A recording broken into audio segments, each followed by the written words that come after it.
Okay, hello and welcome everyone. Today we have some Delta Force Hawk Ops for you guys on the channel. Now, I've been lucky enough to get into the alpha and I've been waiting for this one for a while. Pretty excited. Unfortunately though, controller support for the game is not quite here as of yet, but not to worry, there is a workaround thanks to the Steam menus.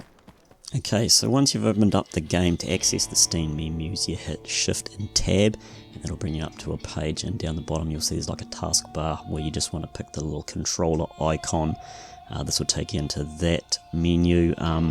There's a whole lot of layouts you can pick from. If you navigate around, I've gone with the keyboard WASD and mouse profile, and then we'll just start editing that. When you first get in here, if you click on one of the buttons, there's a little cog next to it, and you can add an extra command. That's if you want to put a press and a hold function. Just to explain myself for the rest of the video, the regular push is just a push, and the long pushes I'll be saying as a hold, just to make it a lot more similar to something like DMZ, which is where I've come from. So moving into the button binds, I have bound the X to space, which in game is jump, climb, mantle. I have put a circle press, which is bound to X, which is tactical gear or gadget. Holding circle is bound to 4, which is your class, gadget, and Havoc Warfare. Holding square is bound to F, which is interact, rescue, execute. Pressing 4 is bound to R, which is reload. Pressing triangle is bound to the scroll wheel, which will let you cycle through weapons. Holding triangle is bound to 5, which is the heal or meds. Holding L1 is bound to Q, which will let you lean left. Pressing L1 is bound to V, which is your first gadget. Holding R1 is bound to E, which is your right lean. Pressing is bound to G, which is your gadget number 2. The share button I've bound to escape, which lets you back out of things. The options button is bound to N, which is switch optic or zoom. On the D-pad, I've done the up button to the middle mouse click, which is to ping, the down to tab, which will let you open up your backpack, left to B, which is your fire mode select, right to H, which is your carry put down. I haven't touched the triggers. On the joysticks, I haven't touched the joystick behavior. To press L3, I've bound that to shift, which is the run toggle. On R3 I've got double function, so to push is bound to C, which is crouch toggle, and then to hold is Z, which is the prone. On the trackpad, if you give it a click, it is bound to M, which is the map, and then on the gyro behaviors, I haven't touched that either because I'm not using the gyro function. So as for the in-game settings, the thing I've played around with the most is sensitivities. Obviously difference between controller and mouse, I'll put those up on the screen, and if you guys want to pause the video and just take a note, if you guys want to tweak them from there, I think this is not a bad starting point.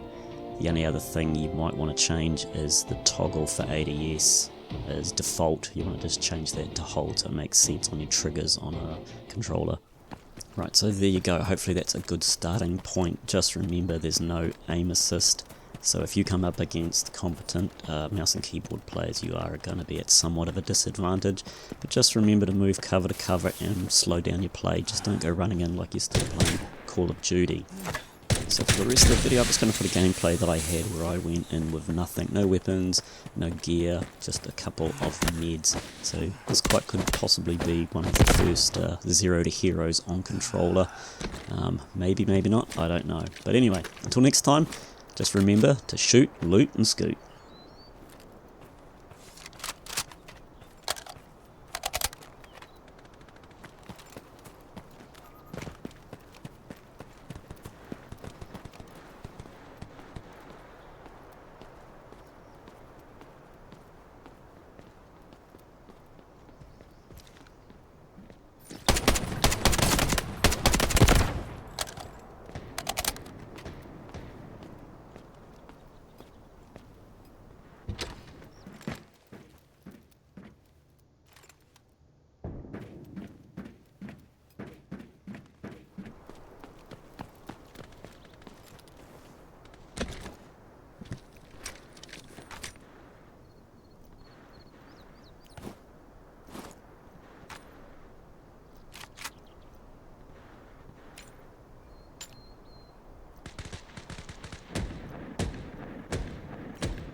Time to go. This way.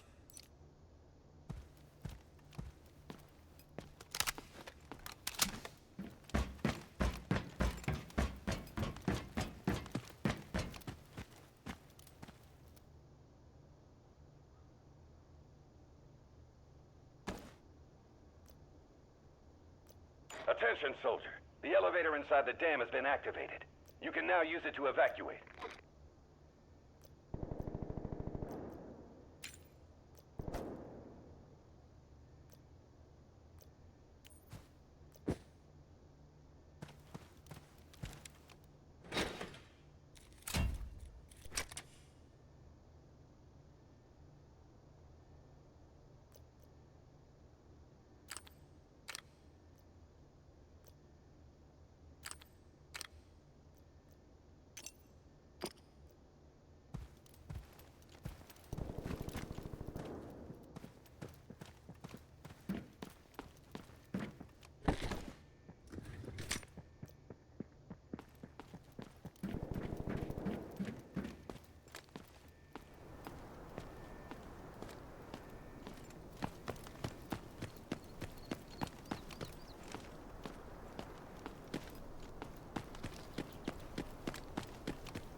The dam elevator has been shut down. If you want to evac from there, find the switch to activate it.